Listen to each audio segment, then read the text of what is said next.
Good evening and welcome to the Standards of Geekness podcast page. I'm 130, your host, Evan Jones.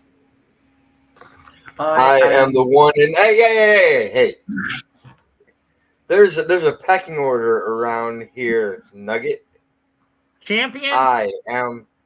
Yeah. You notice I got the first intro like a week ago, 2 weeks ago, whatever it was. Champion's privilege. Advantage, whatever you want to call it. He is the one and only Evan Jones. I am the voice of the villains, Brian Mercer. Nobody else on this podcast matters except for each and every one of you who have tuned in here tonight to the Standards of Geekness. And for each one of you, I have a gold star. Let's double it and give it to the next guy.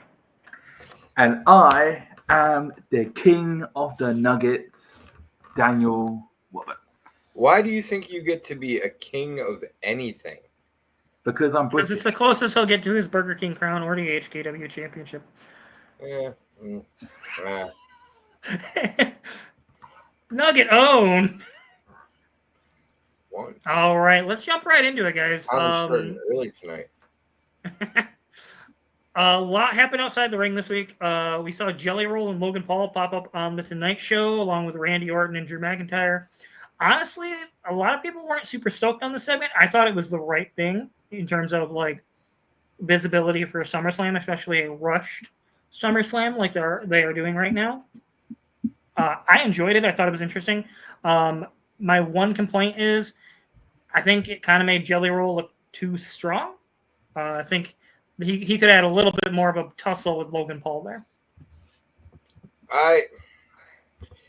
This segment all felt very forced to me. Yeah. It all felt very contrived. Everything has to be by the books. We got to get it, in this time frame and everything. And so, while I understand why you would do this segment on a large platform like the Tonight Show, for me it fell flat. I didn't. But then this whole match and actually this whole show is feeling rather flat to me. So what can you do? You're not wrong. There's a reason that the title is called SummerSlam and not SummerSlam. Later tonight, after we go through this week's cards and we go through the news and the GOAT results, we have GOAT results this time. We're going to talk about our opinions on SummerSlam, the current card as it's presented, how it works now that it's going to be a 2-night show. So, Dan, where were your jazz hands there? Evan said we had GOAT results, and you didn't jazz hand, and I'm like I'm just asking what's up here, man. Are you half asleep? Nothing. Never mind, I don't care. Much like the House of Oba, nobody cares. I worked hard on that. I worked really fucking hard on that. And that's what makes it The funnier. House of Oba? Yeah. You really want to tell that story? Okay, you know what? It's a very good story. Later tonight, if we have time, okay, I'll cue Don't you do up. it to me again, Brian. I swear to God, I will, do not do it to me again. I will cue you up to tell it as soon as long as we have time tonight. Okay? We'll end the show on what each of us are doing this week and upcoming things. And I'll go first. Brian can go second because I know he's got a big thing to promote. And then you, Dan, you can go last. Of course. That sound good? It's always going to be me going last. We're trying to do you a favor. We're trying to help you get yourself over because Lord knows you need help. It's not 20-minute lives anymore, but goddamn. Speaking of Dan getting himself over, have you seen the newest short on our YouTube page? Yeah. It's also on TikTok, and it's gotten almost 400 views and a lot of likes. So, you guys want to watch it live with us this week here on the pod? I think we're obligated to. Okay.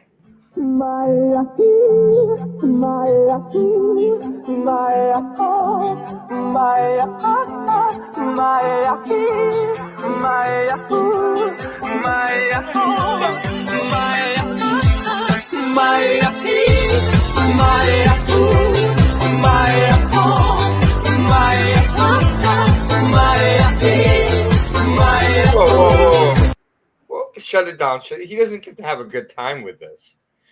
You don't get to enjoy this. Yeah, no. This is not for you. This is not for you. This is for the people. This is for the audience, Dan. The people who have earned gold stars are the only ones that get to enjoy this. Oh. I almost feel bad though, Brian. I feel like he did that. He should get a gold star for his effort in putting that together. All right, that's fine. You can have another gold star. A gold star for It's not all negative. We don't just shit on Dan all the time. He does some solid work every once in a blue fucking moon. But in all seriousness, Dan, that was great. There's some other versions of it you sent me that I plan on using later for other nefarious purposes. But what the hell? Don't worry about it. Bots. Don't worry about it. Random bot guy, Kicksmart. Eric is correct though. He is still negative in gold star. Oh yeah, we did deduct 1,000 negative. You're at negative 999. Sorry, Dan. I tried to help you.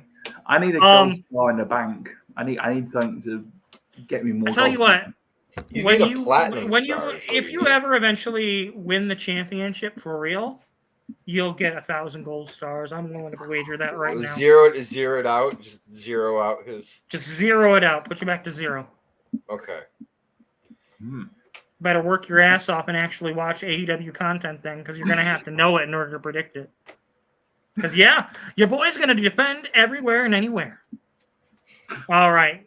Jumping back into the news, Drew McIntyre did, I believe it was an interview yesterday or today, where he roasted the fuck out of Travis Scott, basically calling the crossover a flop and saying he ruined the WrestleMania main event with his 6-minute intro, which honestly, he's not wrong. Tell me when he's telling lies. Speaking facts. Sorry. Go ahead. Oh, good. Well, I was just bringing up Drew McIntyre, and last week, we were talking about replacements for Seth Rollins, and I actually, after doing some more thinking on it, Evan, I think you hit the nail right on the head. You had said you really like the idea of Drew McIntyre being the replacement for Seth Rollins, and the more I think about it, with everything that between that little triad of Seth, CM Punk, and Drew, really all it takes is Seth saying, "You know what? You were right. And you're the man." I know exactly how I lead this. I know exactly how I would book this too.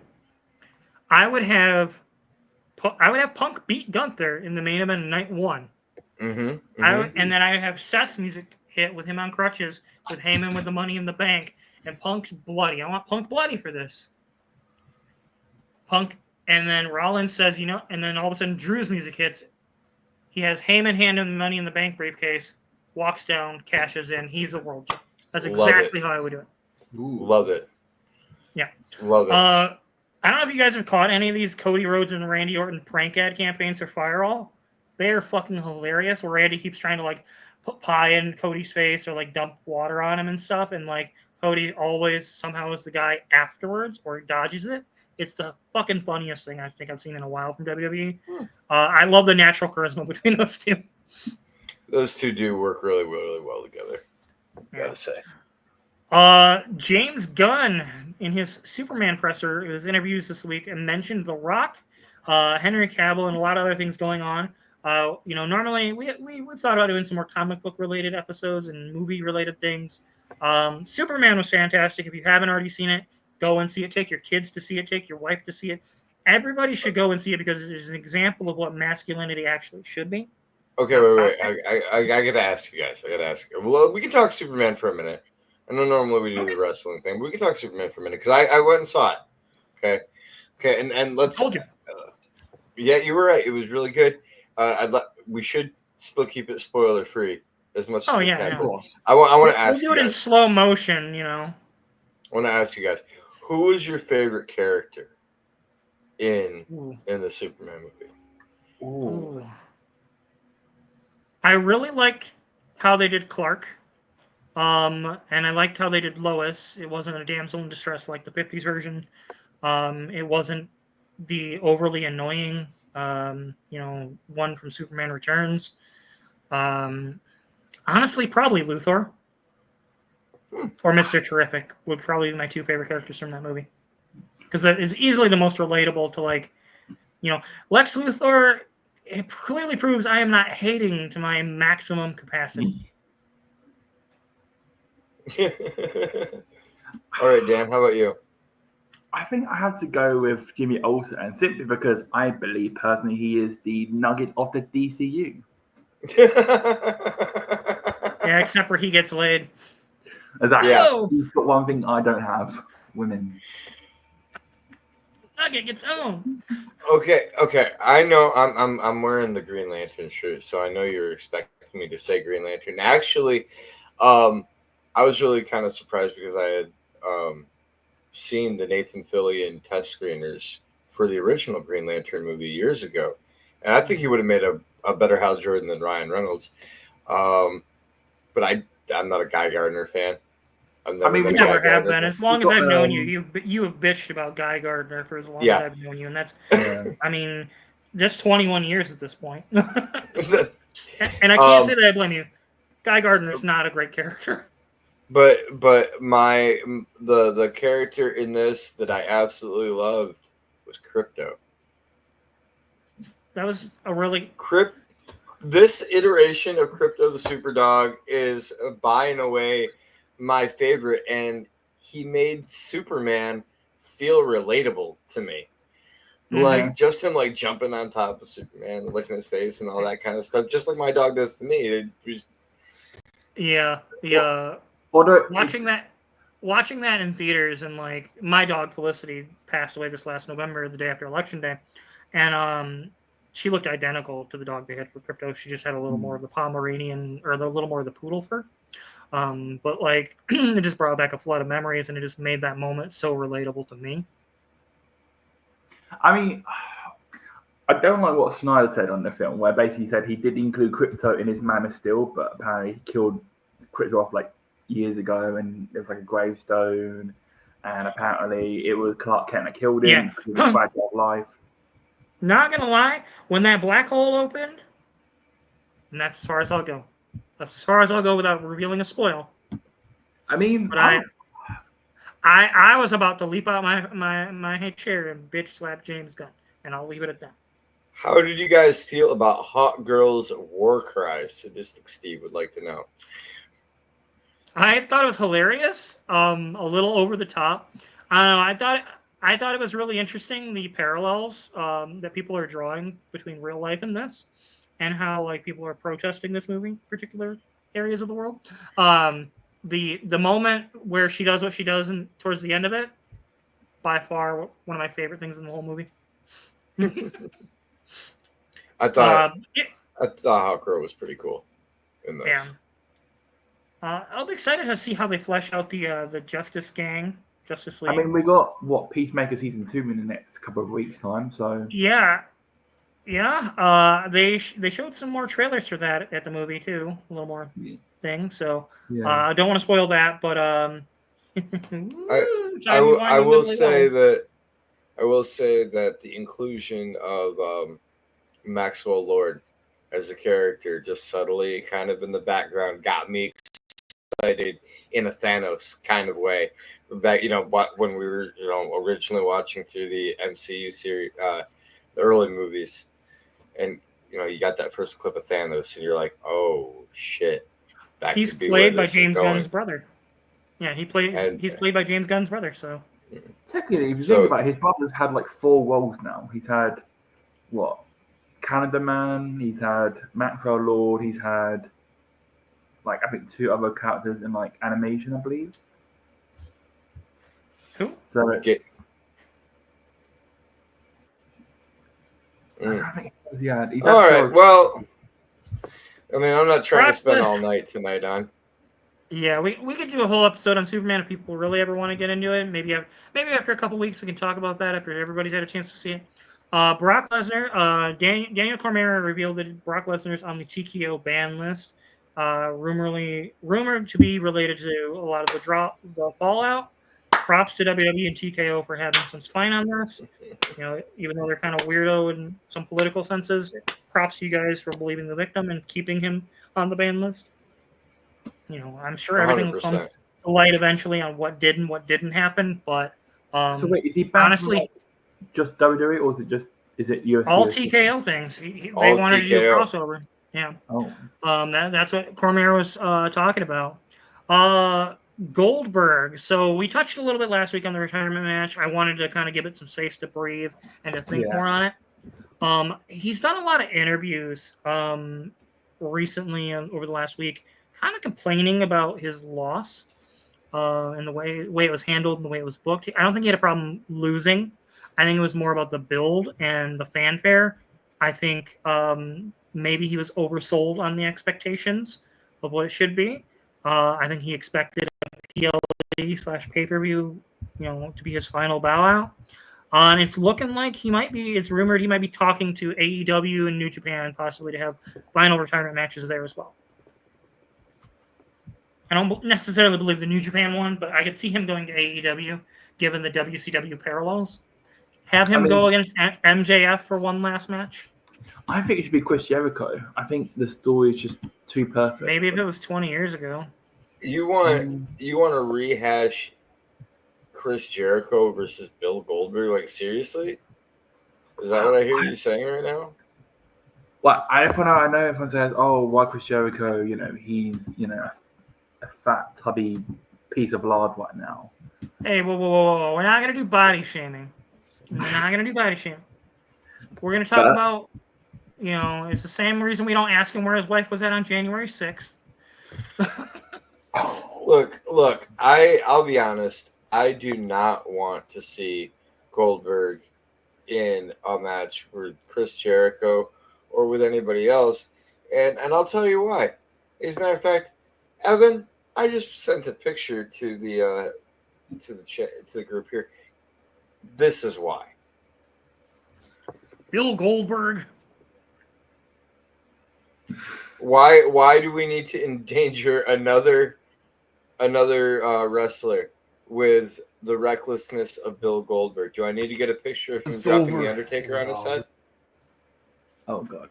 You had to sit through that. See? Bill Goldberg. It's relevant again. Match. That was the lousiest shit I ever saw in my life. Oh, sorry guys, I had to. I can definitely still see there is some value in Bill Goldberg, but I don't think it should be an in-ring capacity. I do think maybe a manager if he's interested. Oh, because Bill Goldberg promos totally sold me in the past. No, but he has his own little team, like the Goldberg team, and he has Hobbs and maybe Wardlow and some of the bigger guys. So you want him slapping big meaty men around and encouraging them? I mean, how is it? Wait. How is it that the guy who has no idea about anything from the Attitude Era on any relevant basis, who last week tried to actually argue with me that Trish Stratus isn't a legend, and you're sitting here arguing for Bill Goldberg? Bill Goldberg. But think about it. You could put Wardlow and Brian Cage as a tag team. You can have Powerhouse Hobbs as I here's a spoiler of how this is going to end. Charisma vacuum. But then they give you with the Hurt Syndicate, and they can have a good meaty men feud. Why are you trying to hurt the Hurt Syndicate? They did nothing. They did nothing wrong. They're entertaining. This should have been you, Dan. This should have been you. Gold. That's a negative gold star. Negative gold star. I appreciate the effort, but you should. You know what, Dan? You should do fucking better. See, oh my God, he said it. He said the thing. I don't. I'm okay if Goldberg is really that unhappy. If he really wants to have one more match and have a fanfare built to it, that's fine. I want him putting over another young talent. I'm fine with that. I don't want to ever hear him complain again, though. if he's not happy with how WWE did it, he better be squeaky clean fucking happy with wherever he goes if he does do another one. Because I don't want to hear him ever bitch again. Because at this point, you're gonna see me following Bill Goldberg around with a sign that says Brett was right. I mean, maybe he should go and work for Eddie Bishop and Hulk Hogan, promotion. I mean, I don't Maybe know what that's they- where he will go. Because the whole 200 people that'll show up to that in Cleveland. And they can have It'd be Fox one and big Friends do payday, though. commentary. Anyways, How far the greats have fallen. well, I was seeing a rumor floating around that Hulk Hogan apparently can't talk right now because he has damage to his trachea. I saw that too. And I'm like, anything Bubba the Love Sponge. First of all, if you have to name yourself Bubba the Love Sponge and then like you cuckold yourself to your best friend and then now you're commenting on him, I mean, I'm not taking what you say seriously. One of my Western fans. The idea that he could. The post, if you haven't seen it, was actually pretty funny. He has a damaged trachea, so if you see him, or if you hear him saying any like racial slurs or anything, those are clearly not him. Those are only him if he's typing them out on Truth Social. We're getting a little Barbie around here. Wow, like I was really hoping I'd get a little crack of a smile out of Dan, but he doesn't know what Truth Social is. Dan doesn't know what Truth Social is because he's British. They probably banned that shit in his country because they have a little bit of common sense. They don't shut down Congress or protect child predators. Anyways, moving along, TNA Slammiversary. Release the list. Okay, sorry. What? I'm gonna post. I got something to post in the group later. Anyways, Slammiversary honestly was a great pay-per-view. They had 7,000 in attendance. It's one of the largest TNA shows they had in a long time. AJ Styles appeared. JC Jane is the new TNA Women's Champ. So she's JC 2 belts. I kind of want to talk about this a little bit in the context of WWE's partnership with TNA, AEW's partnership with TNA. Because from my perspective, the WWE one started off great. They're getting a lot more exposure than they ever did with the AEW one. But I don't see WWE giving back as much as they should. Because like they've got the men. Trick Williams is holding their men's championship. JC Jane's holding their women's championship. To me, I think there needs to be a little give and take. If you're going to do that, maybe, Sol Ruka could drop the Speed title that's been discontinued to TNA. To me, it's a little bit of hypocrisy on not only the wrestling community's part, but WWE's part as well, because people were dunking on AEW because they felt that AEW was taking and taking and taking and not giving. And to me, it's just doing the same thing, just at a greater level. Like, I don't know what your guys' thoughts on. This definitely has felt like a one-sided relationship, and I think where it really starts to kind of boil over is when you have no one from the TNA side, even in the undercard, starting to win some championships. Or at least the matches. On the WWE side. So, you had said something a couple months ago back leading up to WrestleMania about the Hardy Boys. Mm-hmm. And now they're the tag champs. And by the way, we are getting another Hardys versus Team 3D match, which personally I'm excited for. I'm excited for these guys because I think these guys wouldn't go out there to do this match if they didn't believe they could leave it all in the ring and have a quality match. I wouldn't be surprised if they give it they put the Edge and Christian team together and they tell them to come down to TNA and recreate that match. Well, I don't think that'll happen. I mean, that's a pipe dream and really cool to think about, but I don't think Tony Khan's going to let that happen. If I was Tony Khan, I wouldn't do it simply because, TNA kind of shit all over him after their agreement stopped and started working with WWE, and WWE's constantly been shitting on them and trying to counter-program them. And honestly, AEW's programming the last 3 months has been better. It just has, like across the board. Honestly, I think that's mainly just due to the fact that we're finally, getting rid of the Death Rider storyline. Like, no, we're not. Are we not? No, we're not. Because Hangman and the Ops face the Death Riders in 6-man tag match. They'll probably have a blow-off match at the next pay-per-view to finish it.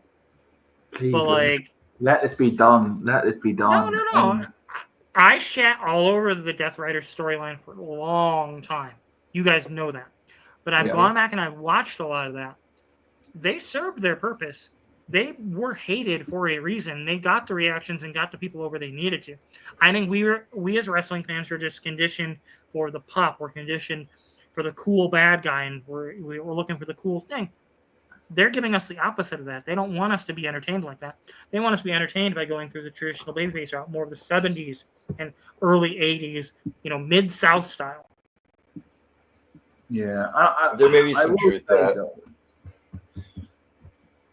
And, like, for me, looking at this Hardy Boys and Dudleys, I'm not calling them Team 3D at this point.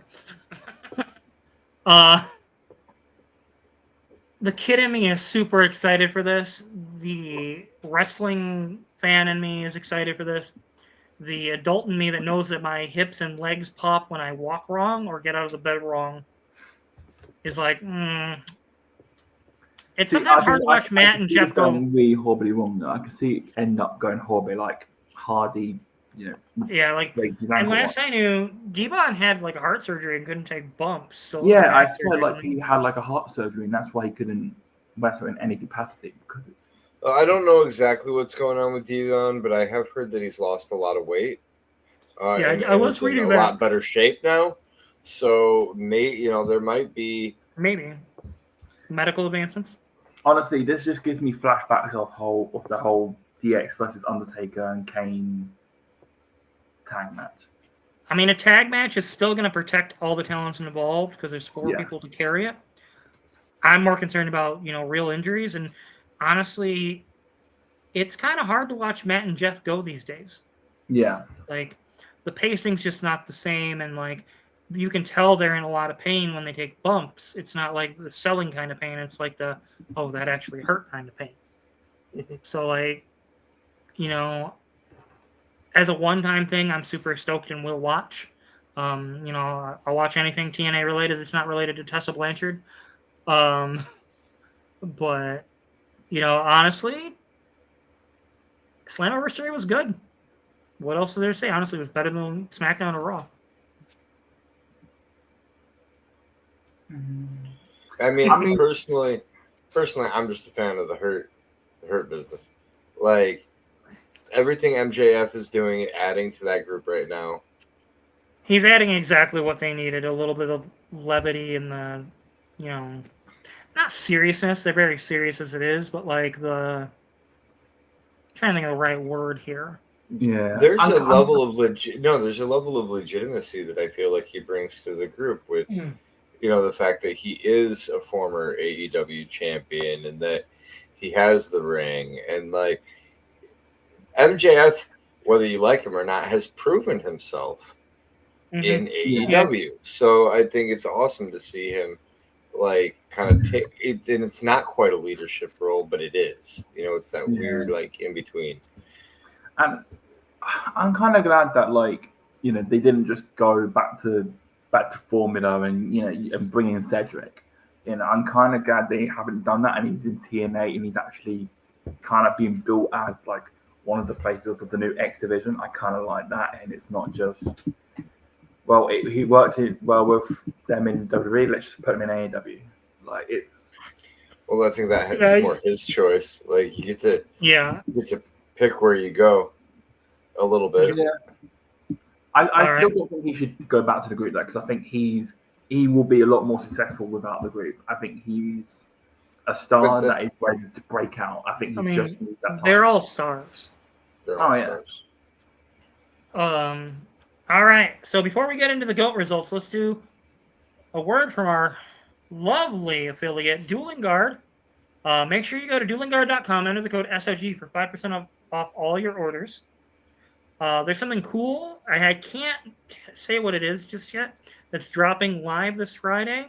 If you're an anime fan and you're a recent anime fan, it's very popular and you will love it. Trust me. Well, the only answer then is go to duelingguard.com and find out what it is. While you're there, use the code. Get 5% off. Order it yourself. Yeah, and if you're following us on TikTok, I did a review of the, or not a review, I did a video on the Avatar series that just dropped recently. When this one goes live for me to promote, so cool. I'll do another one of that. I'm gonna probably be getting a few more myself.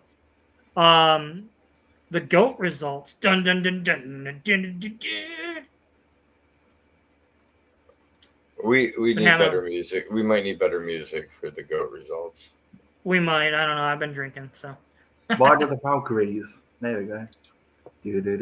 Standards of Geekness Greatest of All Time tournament. So the GOAT results as they are. Seth Rollins defeated the British Bulldog in a clean sweep.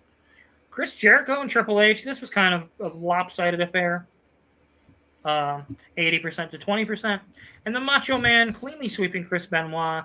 I can't say that I didn't see that coming.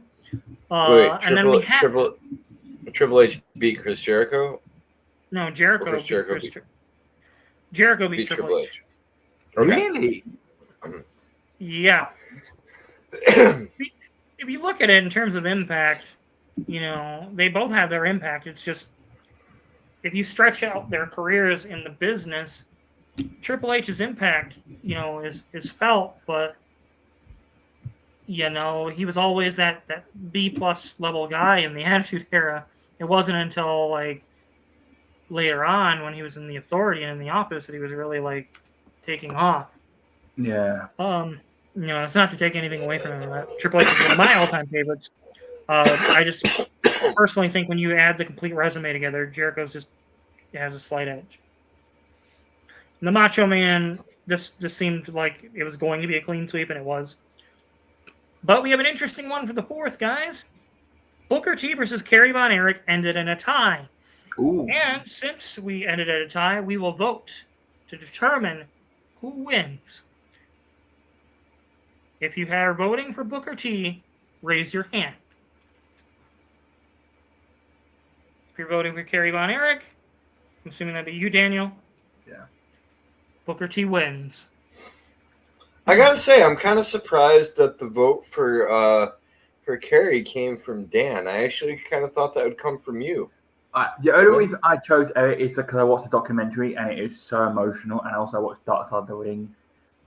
And it's a very emotional thing. It was a hard choice for me. I love the Von Erich family, but you know Booker what? T's one of my all-time favorites. What it really was for me on this was the fact that Booker had an amazing career in WCW, and then an additional amazing career in WWE. He actually had to he's the one guy who you can really say overcame the WCW stigma. Yeah. And he came over during the invasion, and he dealt with all the negativity from the Office, overcame it, and he managed to have an incredibly entertaining career and reinvent himself multiple times too. The whole King Booker thing, his tag team with Goldust is honestly one of my favorite things ever. Well, and he also, his run in TNA was great too, with the Main Event Mafia, and the fact that he was doing commentary while beating people's asses in the ring is one of my favorite things ever. Yeah. Booker with a left, Booker with a right, Booker with a stop to the midsection. We can't forget that without Booker T, we wouldn't have had that segment where every member of the main event WWE locker room is trying to get the Undertaker to do a spinneroonie. Oh, Taker-Rooney? That right. The Taker-Rooney, that right there. That right there puts it in, the Vince-Rooney had me in stitches. The Triple H one. It was so bad. The next tour up, we've got Kurt Angle versus The Big Show. Roddy Piper versus Kazuchika Okada. The Undertaker versus Mr. Perfect, and Brock Lesnar versus Kevin Nash. Ooh. Wow. Yeah. I think it's kind of interesting how we keep hitting a handful of these matches that like have actually taken place, like Undertaker and Mr. Perfect and Big Show, Kurt Angle. and Big Show, Kurt Angle. Both of those we've actually seen those matches. Big Show and Kurt Angle several times. Yeah. Well, I know where my votes are going, but that's not what's important. What's important is where your guys' votes are going. So make sure that you go to the Facebook page and make sure you put your votes in. Sorry, how many quads do we need to tear? 5. Five quads. 5 quads. Oh, bum. All right, let's jump into SmackDown. This last week was an interesting week for SmackDown. I personally By wasn't interesting, a super big... you mean boring. Yes. Yeah. Interesting, in there were highs, but there were also a lot of like mid, and there was a lot of low. Andrade and Rey Fenix winning the #1 contendership to the Wyatt 6 tag titles was kind of odd. I liked Solo and Jacob Fatu segment setting up the steel cage match. Thought that was great. And then Charlotte Flair using the Flair reputation to get her and Alexa Bliss a tag team title match at SummerSlam. It was interesting. Stephanie McHare, honestly, anytime she's on my screen, I'm super hyped. Like, she's super talented. The whole interesting thing with her also being on Raw is a little weird, where they're back to not using the brand split. The whole Secret Purpose thing with Chelsea Green, Piper Niven, and Alba Pry, with Io Sky, Becker, and Rhea Ripley. I think that's leading somewhere to a trios feud, probably. Do you know what Damien? They should introduce like a trios title for the women's division. They can't even book their mid card right. They don't need another title. I think the last thing WWE needs right now is another title. They just had to retire the Speed title because nobody is fucking watching it. Wait, the what title? The Speed title. Exactly. No. You had exactly the what title? You're like, think about this for a second. I thought you were on. No. You were on a weekly podcast where we talk about all things wrestling, and we hit a conversation about the Speed title. Even you're like, the what? The who? The what? What is that? That's how irrelevant that is. It's the only title that's probably less relevant than like the 24/7 title. I mean, I thought it was only men that can hold it because last time I heard it was like El Grande Americana held it. There's a women's one too. Oh. And Sol Ruka holds that. Oh. Yeah, it's convoluted and unnecessary. And then so we got Damian Priest and Aleister Black continuing to build up their feud. I'm intrigued. I wonder if we're getting a one-on-one match at SummerSlam between the two. I am a little disappointed that we haven't really seen any payoff for R-Truth coming back. Yeah, that's really... I was going to say the same thing. It's really, really weird because... They're going to do a Drake Maverick of him. They bring him back. They ride the hype and then they release him again. What's the point? To get that internet pop? Exactly. God, that's not even the thing. I know it's not a thing, but they think it's a thing. When you can make actual money off of this, and you could... But clearly TKO don't see any value in him. They just see him as another wrestler. Well, fuck TKO then. Yeah, fuck and then TKO. I mean, clearly their money is in Roman and then... I stand with R-Truth. Yeah. Cody Rhodes John Cena segment was really interesting. Cena saying he wasn't going to be at SummerSlam and like refusing to sign the contract was an interesting way to like, you know, he's like, well, I'm filming a movie. It's like, is this your way of ruining wrestling? But the interesting thing is Cody's mannerisms once he said that changed. The body language changed. They got into a fight.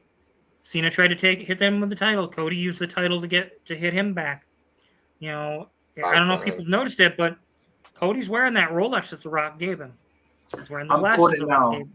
I'm calling it now. The Rock's gonna be at SummerSlam. Oh, and the crowd went fucking no. He'll be at SummerSlam. All right. Well, no. He'll get That's the fine. That's offer fine. Again. Would Is you that like going to to be your use your bonus extra point for point? SummerSlam? Is that going to be Ooh, do I make that my bonus now? I mean, obviously, I don't know if we're doing predictions to this week or to next week. I think next week will be when we do, because I don't think, when is SummerSlam? Yeah, because I think that's soon, isn't it? I believe. August 2nd and 3rd, so yeah, next week. About a week. Why shouldn't we make sure to build this for 2 weeks? You know, because we don't know what we're doing, I guess. Oh, Wait, yeah. we're not WWE. WWE's kind of, well, we'll just book whatever matches we feel like it because we have no idea what the fuck we're doing. The question is, are you going to risk your bonus point for that declaration? Because if you don't use it, it's not going to count for shit. Well, I can't use the briefcase anymore. Well, actually, I still could with Seth's. But... What briefcase? You didn't win shit. No, but I was close. I could have been close. I mean, you don't have to decide tonight. Like, You've got until next Tuesday. Yeah. You can lock it in from any time from now until I think let's see next week's show, and we'll see how Cody reacts then. And if we see more of that kind of attitude and that kind of way of being quite devious, then maybe I might. Excuse me, guys.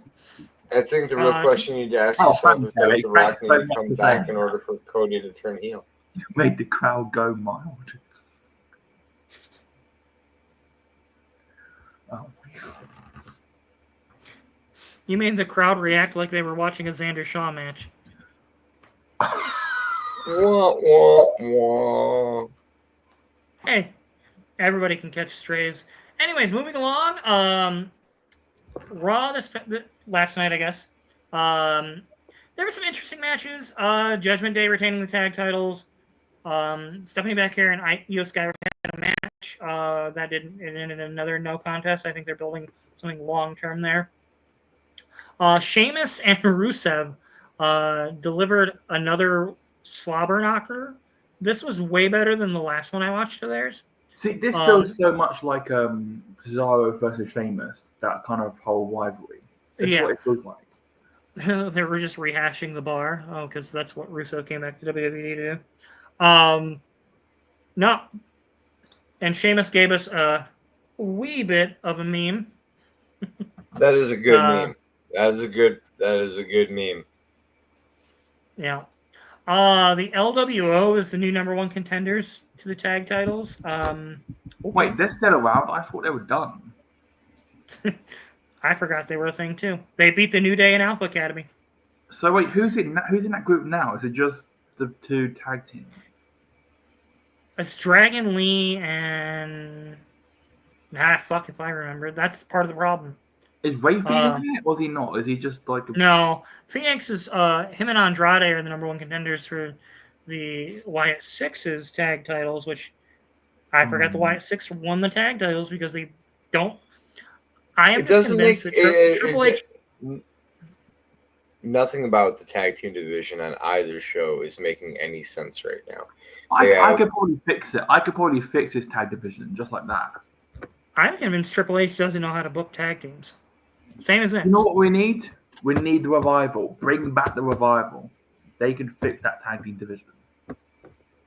Why? How would adding another team that's going to get booked badly help the tag team division? Maybe they could hire somebody that actually understands tag team wrestling psychology, like Ricky Morton or something. I don't know. Hunter likes the Revival. He didn't want them released, but obviously they left because they didn't take wrestling seriously, tag team wrestling seriously. That's why I went to AEW. I guarantee that doesn't mean bringing them back would make them take tag team wrestling seriously. That's the problem. That's exactly what we're saying. They're in a prominent position in AEW and they're doing well. True. I think you're just being a little bit of a WWE. Well, hi, Mark. I can see the potential in them like coming in and really like giving the division a kick up the arse. I bet you do. And then Punk and Gunther. Honestly, like I love this segment. My only problem with it is that Punk kind of undersold his opponent in a way, but Gunther he absolutely ate during this segment. Like, he was really good in this segment, and like he got me to believe in his ability to beat Punk, and Punk convinced me that he has a fighter's chance. Honestly, I'm kind of excited for this one. You said Goldberg ate, and Daniel started looking around at all the chicken nuggets surrounding it. I said Gunther. Oh, that's a good idea. Oh, god damn it. Now I got to give him the... All right, just get him out of here. Just get... No.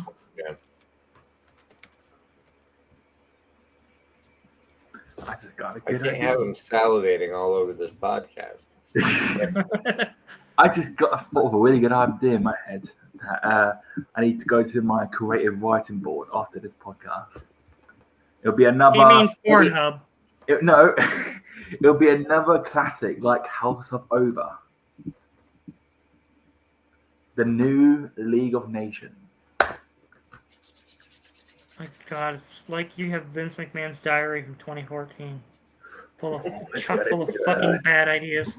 Anyways, Roman Reigns, he returned at Saturday Main Event. He addressed Paul Heyman. They did an interesting thing here where Heyman kind of like tried to acknowledge his tribal chief. Raw. Excuse me. Yeah. Not Saturday Night Main Event. I thought he returned at Saturday Main Event. And then he returned again this Raw. Like, he returned at the PLE. Didn't he? I don't think he did. Did he come out in the PLE? Yeah, I guess you're right. Damn it, Eric. No, it was last Raw. It was last week. Yeah, it was last week. Sorry. It was last week. Week. Yeah, he came back last week. And then Heyman tried to like weasel his way into bringing him back in the fold, but this promo segment was really, really good. Roman finally did something that got Breaker away from the pack in a way. People have been constantly barking like a dog at him the entire time. They're finally starting to boo him. Now that Roman's and him are interacting, there's finally some boos heading Breaker's way. And it's all great. It's all gravy for him. I really like the way that Breaker like kept stepping up to Roman. Yeah, showing I'm not afraid of you. I think that's a real necessity for that group. But at the same time, I think there's the part of that segment where Paul Heyman looked at Roman and was like, we could fix this all right now. We could be together, and I'm just thinking, really, what does Seth think about that sitting at home? Yeah, it was a little weird.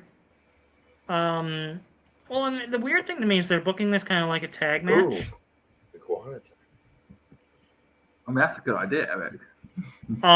So Jey Uso, Roman got attacked by Breaker, and Reed, Jey Uso came back to make the save. We're getting tagged at SummerSlam. I'm kind of interested. It's like a Bloodline 3.0, I guess. My one problem with this segment, honestly, was that what Breaker said didn't necessarily make sense when he was calling Roman Reigns irrelevant and old and things. And it's like, Roman was champ for 4 years, and like, is the reason things are as good as they are. Like, what you're saying, I believe you believe, but to be fair, Roman should have said, I was champion longer than your entire NXT title reign. I would have said I was champion longer than your entire time in WWE. One better. I was champion longer than you were in the NFL. Oh, that's what I would have cooked with. That's just me. What do I know? I love me some iguana time.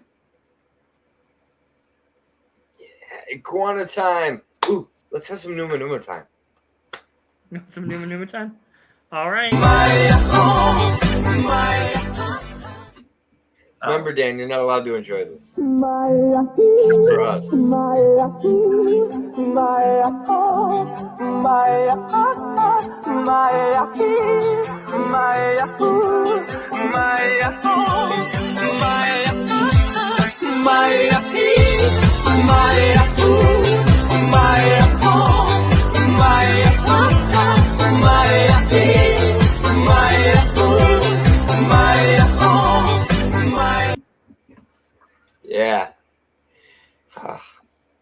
Sorry, guys. We're just feeling it this week. It's been a rough week for all of us. It's been a rough week.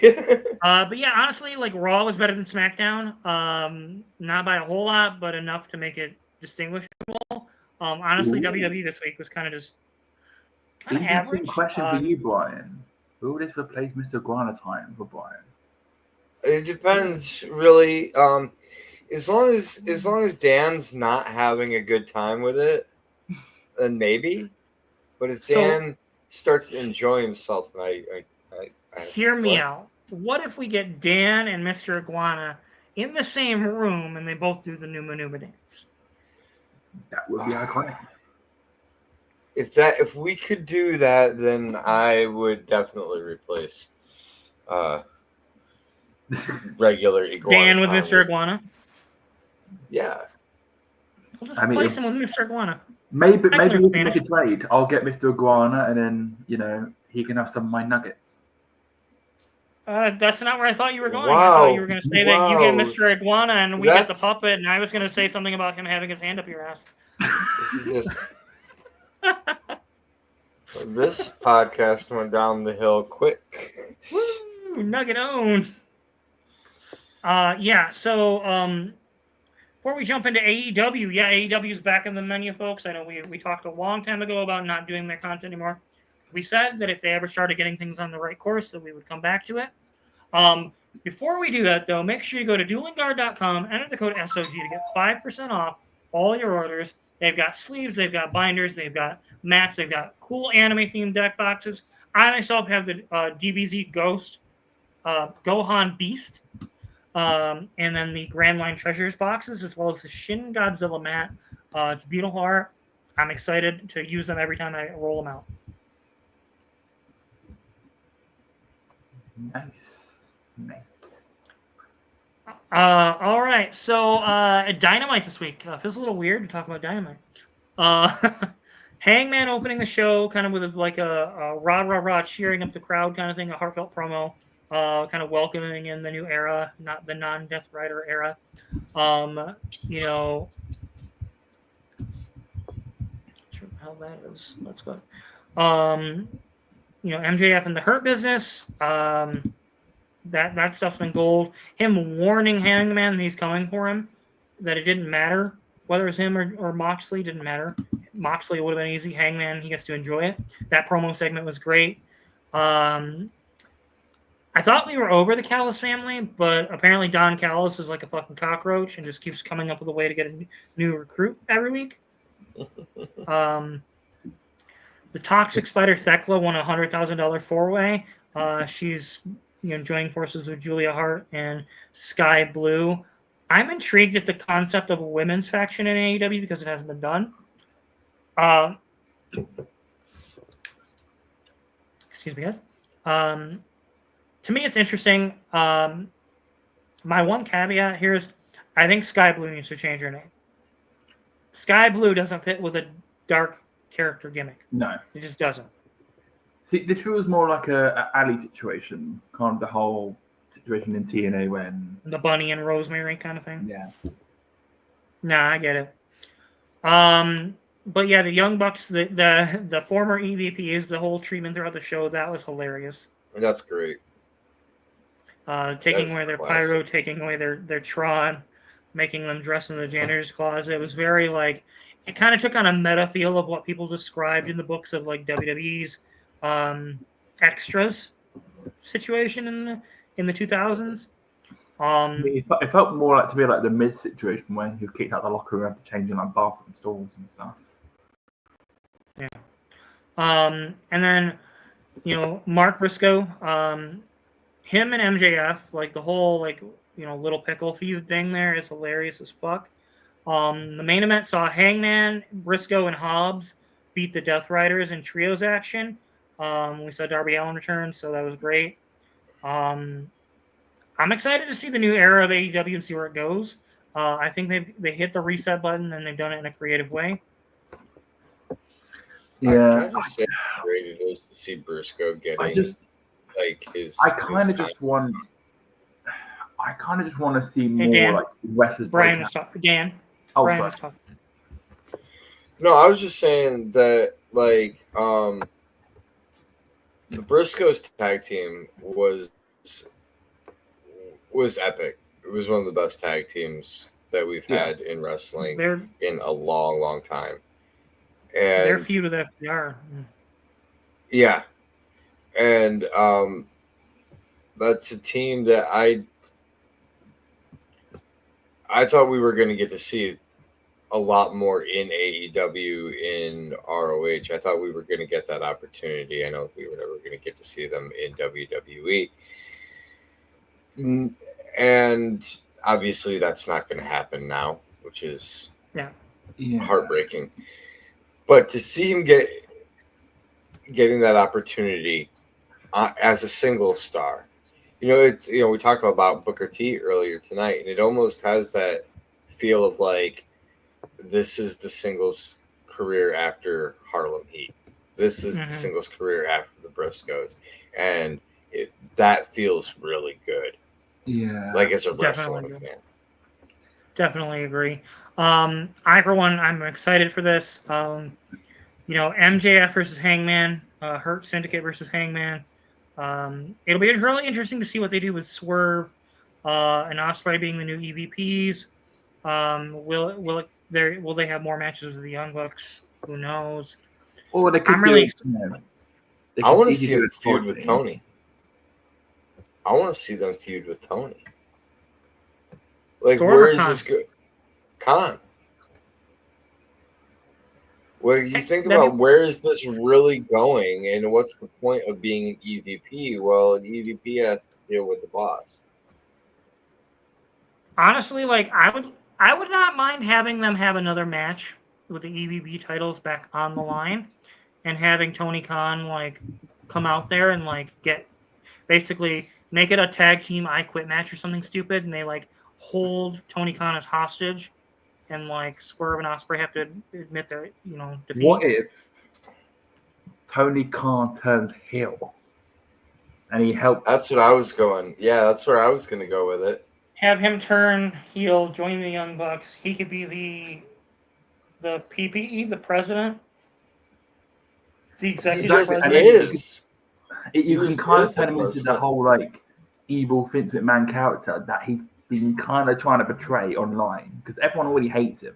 So portray on screen, like that could be one way, in my opinion, that if you're gonna go that route, let's book it, but let's take it a step further. Let's get Hangman even further over than he already is. Let's make Hangman the next Austin. Ooh, yeah, no, I think that's really what they're trying to do. Like, it feels to me like you have to, with stories, you have to spread the story out, and then you have to bring the story back together. This has been spreading out and spreading out and spreading out for a while now, with these guys over here, these guys over here.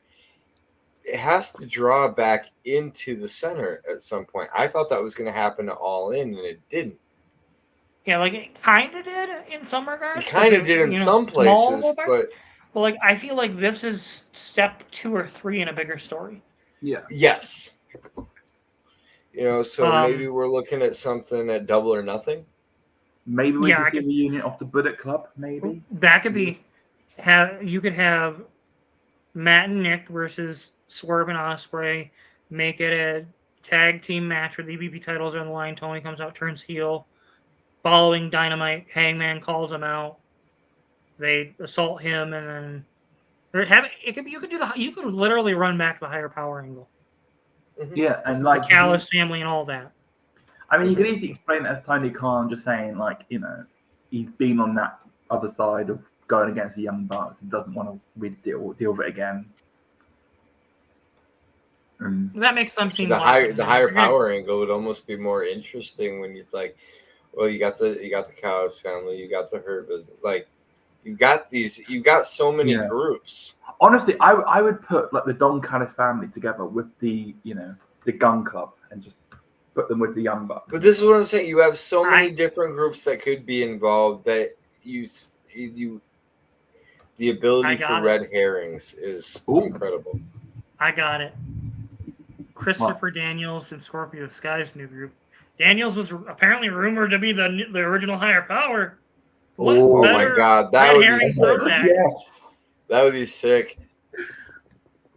I could I be mean, down for imagine if that. it just means like he's not actually retiring. It was all just a ruse. Like, I mean, he's retired. Like he Oh, yeah, can't no. go the way he used to. He's flat out said him and Curryman are both done. I still can't believe they're retired Curry Man. Like, I love Curry Man back in TNA. His theme song was amazing. I loved it. Do. You're like the only Curryman fan in the world I know. And I love Shark Boy. And just Boy, for that, mwah. you get a negative gold star. By the way, I recommend everyone watch New Jack's time in TNA with Shark Boy. It is amazing. It is comedy fucking gold. Please watch it. It is brilliant. Collision, we had Dustin Rhodes. So Dustin won the vacant TNT title after Adam Cole relinquished it. Because now he just wins every belt. He's Goldie 17 belts. He's a tag team champ, and now isn't he like a double tag team champ? And I believe like, isn't it four belt? It's 4 belts, right? Yeah, it's something ridiculous. But Callis is, coaching up Kyle Fletcher. Fletcher needs to be pushed to the moon at this point. Like, if they're really serious about this, they need to make him the top heel heater of that group. Him and Takeshita, like both phenomenal athletes. If you're really serious about the Callis family, let's do it. Stop with the hemming and hawing. I really enjoyed the Nick Wayne segment. Yes. Where they talked about Christian, where Kip, Nick, and Mama Wayne all basically said fuck you to him. I loved Edge saying he didn't come back to save Christian. He came to end FTR. That was great. I'm gonna call him Edge. I'm sorry. That's what I just know him as. His name is Cope, Evan. Get it right. No, it's no longer Cope. He's going by the rated R superstar Adam Copeland again. Oh. Nobody could cope with that terrible fucking name. He should just call himself Adam, if anything. Here comes Adam. That just makes me think he's trying to portray himself either as biblical or the missing link. I did find the whole "go find yourself" That was great thing to What be did it just lead awesome. to, like, Edge turning heel and joining FTR? No, that wouldn't make any sense. No, like they what put him this on the is shelf leading for 4 to, months. what this is leading to, is Christian turning baby. Yeah. Tony Storm and Athena, their segment killed. Honestly, So Tony Storm good. might be the most iconic character in wrestling right now. I I'd put her on the level of the Tribal Chief at this point. I will say, though, WWE releasing Athena was one of their biggest mistakes. I don't know why they did it. Releasing Tony Storm, also one of their biggest mistakes. Well, yeah, Tony, that was a huge mistake. And like I'm not gonna quite agree with you, Evan. I don't think she's on Tribal Chief levels. I'm saying, like, in comparison to like company prominence. I think that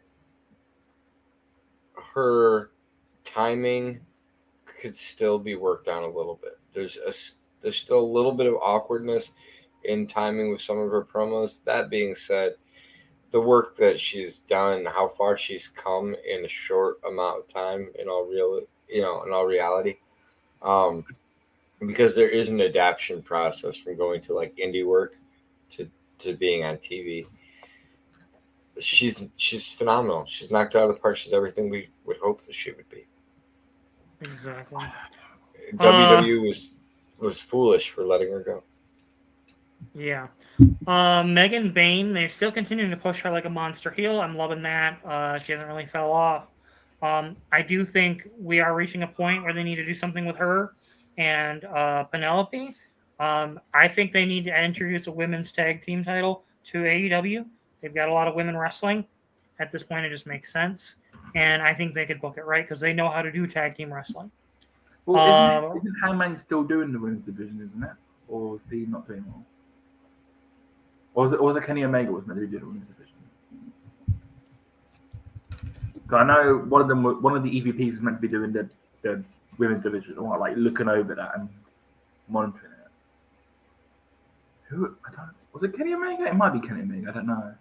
I know he was in charge of the women's division at one point. Yeah, Ricochet. I'm kind of he's slowly growing on me again with the heel though. I with can't the tell not- anymore if I hate him as a heel or I hate him as a person. I can't tell. That's Wow. kind of a good thing.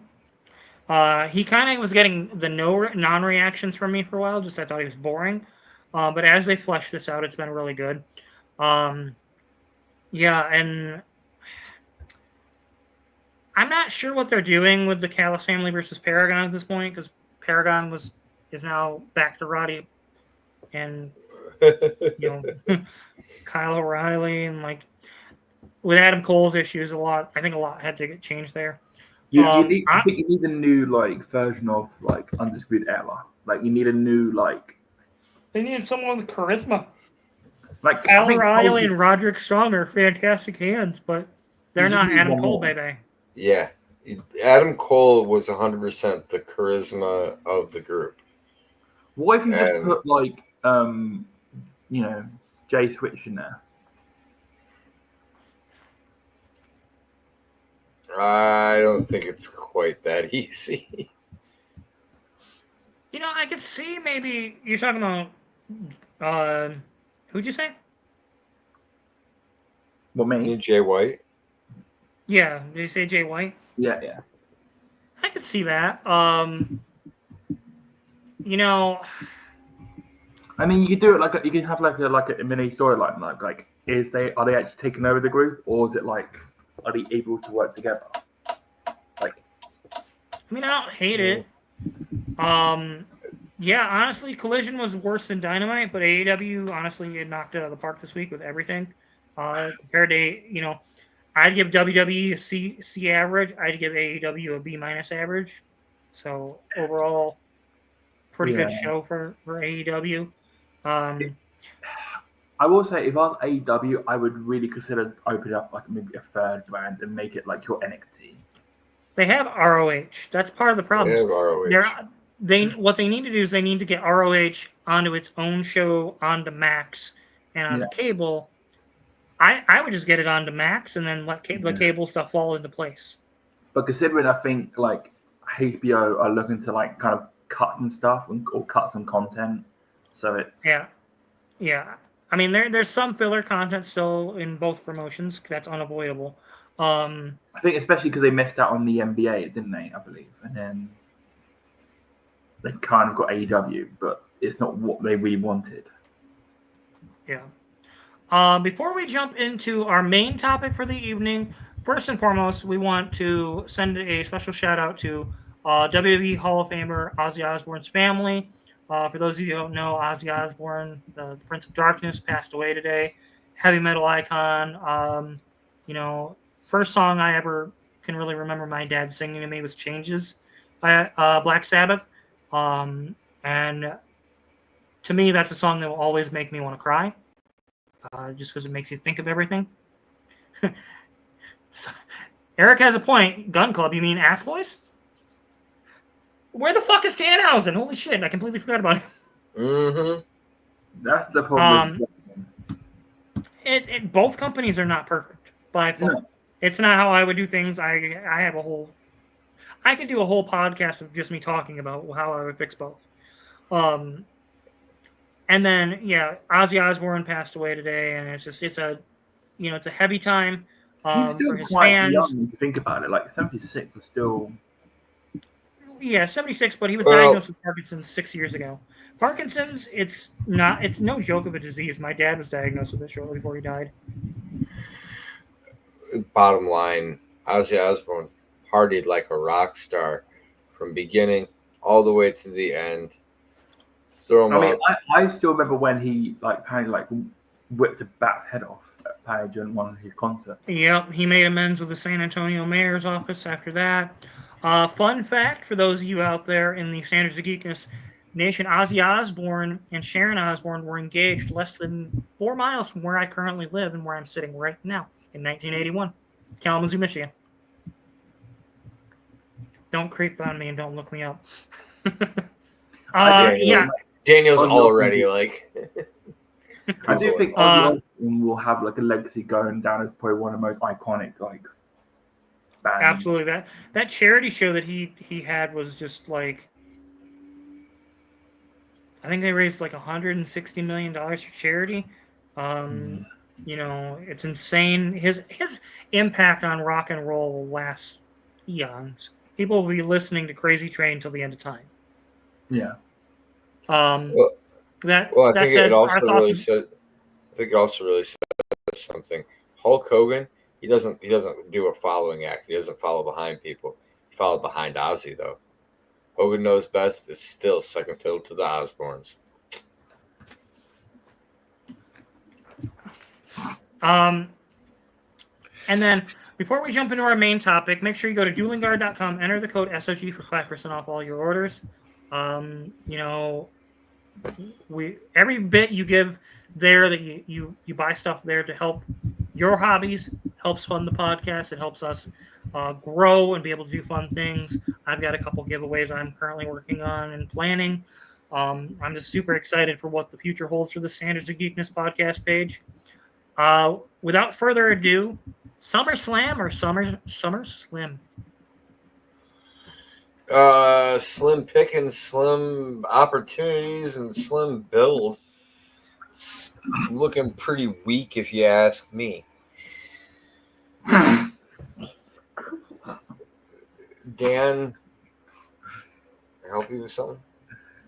No, someone sent me the. Never mind. It was to do with Priscilla Kelly grinding on somebody's face. It's. Someone sent me that video. What? Anyways. What? Yeah, SummerSlam. So let's just go ahead and go through the card that's been announced so far. We've got John Cena versus Cody Rhodes in a street fight. We've got Gunther versus CM Punk. That'll probably be the main event of night one. Cody and John will be in night two. We've got Tiffany Stratton versus Jade Cargill. Naomi versus Rhea Ripley versus Io Sky. That one I think is going to cook. Solo Sikoa versus Jacob Fatu in a cage match. We've got Becky Lynch versus Lyra Valkyrie. No DQ, no countouts. If Becky wins, Lyra can't challenge again. Same stipulation they ran back 2 months ago. It'll be interesting to see what they do. Kind of wonder if they'll have, you know, we've seen rumors of Bayley confronting Cardi B. Cardi B confronting Naomi in the match. Oh, please, yeah. Not that bitch. I mean, I'm okay with occasional things. I mean, I'd be fine with if Cardi B cost Naomi the match and set up something down the line. No, but I hate Cardi B with a violent passion. I hate her. To Tommy's iPhone. He hates her so much that he activated his Alexa. Oh, I thought that was his blow-up doll. Yeah. I don't know what happened there.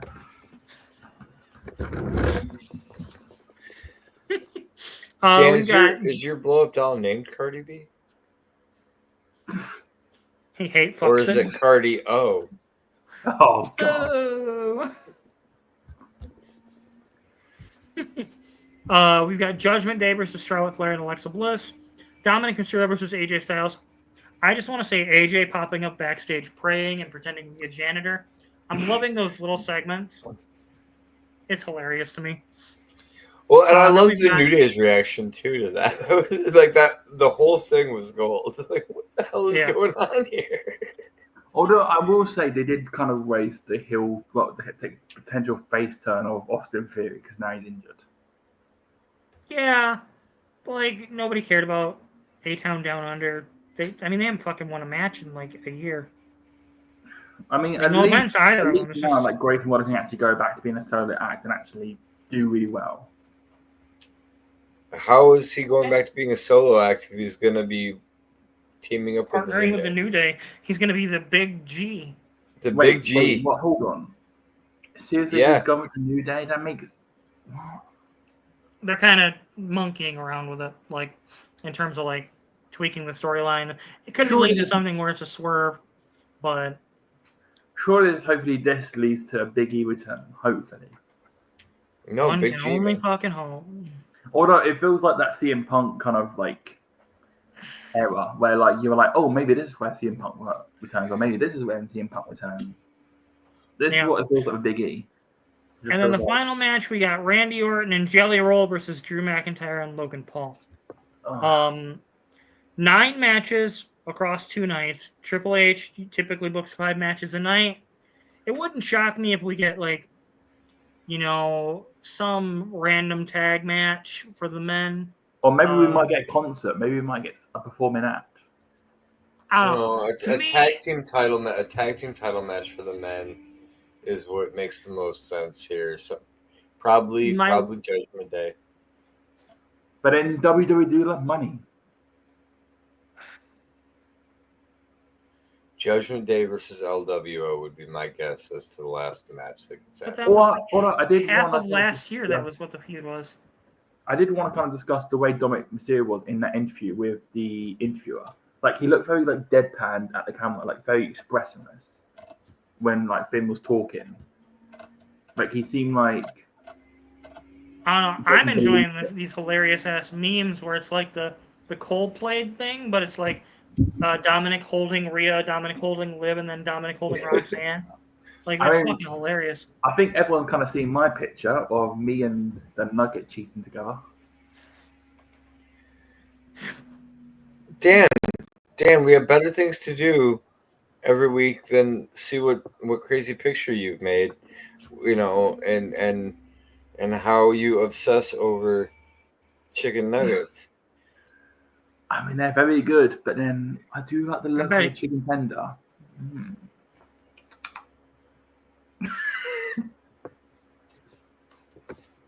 You're cheating on the nuggets with tenders? You're going into timeout for that one. That was disgusting. That said, I'm not super I'm not convinced this is a bad plan. These look like solid matches. I'm a little concerned about the rush of the build. I am a little concerned with it's 2 nights. I don't necessarily think you're going to get as many people on the card as you should, especially for a 2-night pay-per-view. You ready to come back in, Dan, and not be fucking weird, not be a brony? He doesn't know how. He doesn't know. I'm not swearing. I'm just massaging my head. Mm-hmm. We heard your blow-up doll in the background. We know what you're massaging. Anyways, moving along.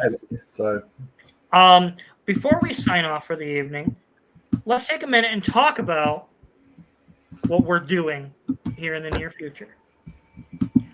I might be working on some more Pokemon Pocket content. Working on some more live streaming with that, and then working on some more giveaways as well. Brian, I know you've got quite the bit following up here. I'm super excited. I've got a show coming up. Why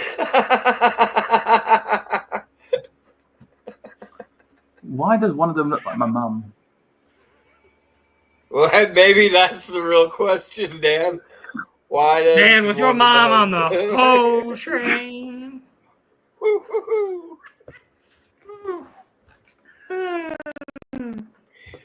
It just would have been funnier if it was Chris's face on top of the Godfathers. I was going to say, yeah, put Chris face on top of the Godfathers. Dan, I'm going to need you to edit that on there for me. Yeah, Brian, I've got quite a bit going on this week. Yeah, so this weekend I will be alongside Lethal Lucius White as he joins forces with a mystery tag team partner in do we have the graphic? I thought we had a poster. There it is. We have a lot of graphics now. Oh, there we go. That's true. We do have a lot. They're going to be taking on the MDWA World Heavyweight Champion Danny Blaze and Harrison H5, the current MDWA Southwest Champion. It's going to be an amazing match. There's actually a whole bunch of great matches. MDWA, Broken Bonds in Highland Park, Michigan. Graphics, all the information right there on the screen. I hope you will come down and see the show. Get tickets. Have a good time. Sounds like it'll be a great time. Well, Dan, do you have anything that promise you you'd like to talk about now? Is it time? Is it time? Is it time for House of Oba? It is time for us to wrap things up. I'm sorry, folks, we're not going to have time for the House of Oba tonight. We're going to try and get to it next week, though. So make sure that you tune in for that. And make sure that tonight you take some time. Go to duelingguard.com. The look on your face. You go to duelingguard.com and use the code Standards of Greatness. Hang on, To get 8 5% off. And we'll see you guys later. I hope you have a great night. Good night, Have a everybody. good night, guys.